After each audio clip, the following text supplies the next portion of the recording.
Salut, moi c'est Jamy. Salut, moi c'est Fred. Et moi c'est Francky. Aujourd'hui on se retrouve sur un épisode sur les biocontrôles.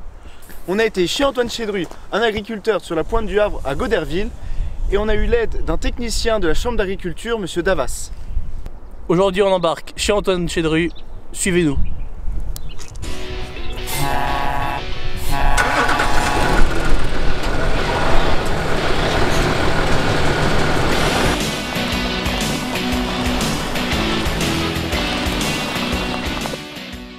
Et oui Jérémy, dans un premier temps, monsieur Navas va vous expliquer qu'est-ce que sont les biocontrôles.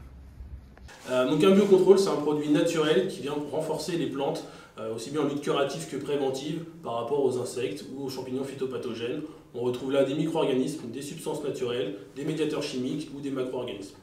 Et maintenant, quel est l'avenir des biocontrôles?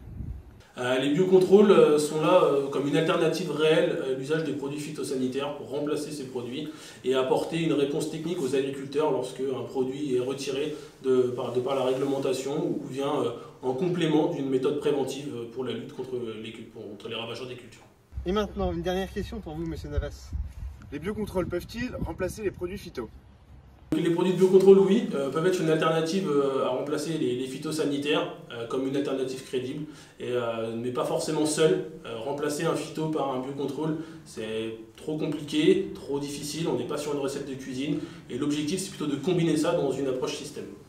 Je suis en plein direct de Goderville, dans l'exploitation de monsieur Antoine Chédru qui va nous présenter ses pratiques sur les biocontrôles, avec la macération d'ail, les orties et la consoude qui lui servent pour ses cultures. L'ortie va être plutôt un stimulant, on appelle ça un SDN. SDN, c'est stimulateur de défense naturel. Active à la décomposition des chaumes, elle a un petit effet fongique, mais rien de mirobolant. C'est plutôt fait sur de la prévention. Elle va plutôt épaissir la cuticule des plantes pour éviter qu'elles se fassent agresser par les maladies cryptogamiques.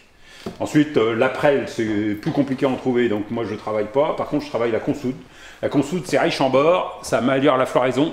Et après, c'est toujours un biostimulant, donc c'est toujours intéressant d'associer les deux, ortie et consoude, dans les apports. Grâce à ça, depuis maintenant 6 ans, monsieur Antoine Chédru a réussi de baisser de près de 90% ses IFT. Les biocontrôles sont un levier pour permettre de réduire les phytosanitaires, mais seulement ne les remplacent pas. Et n'oublions pas les vrais déchômeurs du sol, les épigées, les endogés et les anéciques, qui sont les vrais déchômeurs du sol.